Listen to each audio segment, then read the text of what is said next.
તું હમણાં નથી રેવા કોને કહું દાદાની વાત તું કોને કહું દાદાની વાત નથી રેવા જેને જેને કહું કયું નો માને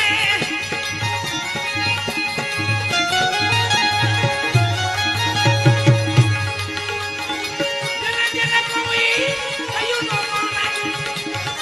મૂર્ખ ગણીને મારે ના